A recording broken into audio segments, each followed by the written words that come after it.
একদম বনোৱা মেকানিক ভালকে দেই নমস্কাৰ বন্ধুসকল আপোনালোকে চাই আছে মোৰ ইউটিউব চেনেল জেকে হাজৰিকা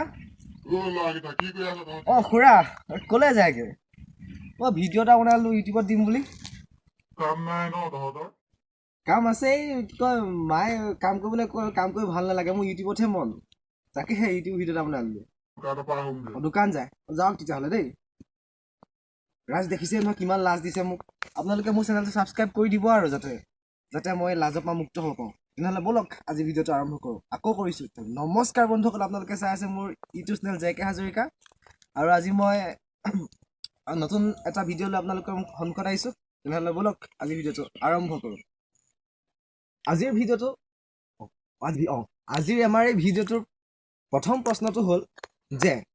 আমাৰ এই বিশাল ভাৰতবৰ্ষখনৰ পৰা কোনখন ৰাষ্ট্ৰলৈ ভিজা নোহোৱাকৈ যাব পৰা যায় আপোনালোকে নিশ্চয় জানে চাগে নেজানিলে মই কৰিছোঁ মই নিজে পাহৰি থাকিলোচোন মনত পৰিছে সেই ৰাজ্যখনৰ নাম হ'ল ভুল হৈ গৈছে সেই ৰাষ্ট্ৰখনৰ নাম হ'ল নেপাল আপোনালোকে যদি নেপাললৈ যাম বুলি ভাবিছে নহয় তেনেহ'লে ভিজা বা পাছপৰ্টৰ কোনো দৰকাৰ নাই আপোনালোকে ডাইৰেক্ট প্লেন এখনত উঠি দিয়ক একদম গুচি যাওক নিশ্চিন্ত মনে গম পায় নহয় আমাৰ এই ভিডিঅ'ৰ দ্বিতীয় প্ৰশ্নটো হ'ল যে দেওবাৰে আমাৰ ভাৰতবৰ্ষৰ যিবোৰ কাৰ্যালয় বা অফিচ চফিচ কাম বন কিয় বন্ধ থাকে তেনেহ'লে তাৰ উত্তৰটো হ'ল পাহৰি থাকিলোঁ নহয় মই দেওবাৰে বন্ধই নলওঁ ঘূৰি ফুৰোঁ য'তে ত'তে ভিডিঅ' বনাই থাকোঁ ক'ৰ পৰা পাহৰি মই বন্ধ পাম গম পাম মই পটককৈ কিতাপ এখনলৈ চাই আহোঁগৈ ৰ'ব একদম পাই গৈছোঁ দেই ভাগৰ যুগৰে নহ'লে তাৰ উত্তৰটো হ'ল যে ভাৰতবৰ্ষৰ ইংৰাজসকলে যেতিয়া শাসন কৰিছিল তেতিয়া সেই ইংৰাজসকলে ভাৰতৰ বনুৱাসকলক সপ্তাহৰ গোটেই 7 দিনেই কাম কৰাইছিল তাৰ বিনিময়ত তেওঁলোকে সপ্তাহৰ এদিনটো জিৰণি বিচাৰিছিল আৰু সেই মজদুৰসকলৰ নেতা শ্ৰী মেঘাজী লখুণ্ডে নামৰ এজন ব্যক্তি আছিল যিজনে ইংৰাজৰ ওচৰত এই বনুৱাসকলৰ হৈ এসপ্তাহৰ মূৰত এদিন বন্ধ বিচাৰিছিল কিন্তু ইংৰাজসকলে এই অনুৰোধ ৰক্ষা নকৰিছিল আৰু তেওঁলোকে বন্ধ নিদিওঁ বুলি কৈছিল কিন্তু মেঘাজী লখুণ্ডেৰ নেতৃত্বত 7 বছৰ জুৰি কৰা এক আন্দোলনৰ ফলশ্ৰুতিত দেওবাৰে দিনটো তেওঁলোকে বন্ধ দিন হিচাপে পায় আৰু তেতিয়াৰ পৰাই সপ্তাহৰ দেওবাৰ দিনটোত আমি বন্ধ হিচাপে পালন কৰোঁ আৰু আমাৰ এই ভিডিঅ'ৰ পিছৰ প্ৰশ্নটো হ'ল যে আমাৰ অসমীয়া বোলছবিৰ প্ৰথমখন সামাজিক চিনেমাৰ নাম কি আছিল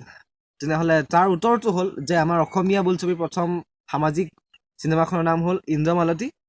আৰু তাৰ আমাৰ শেষৰ প্ৰশ্নটো যিটো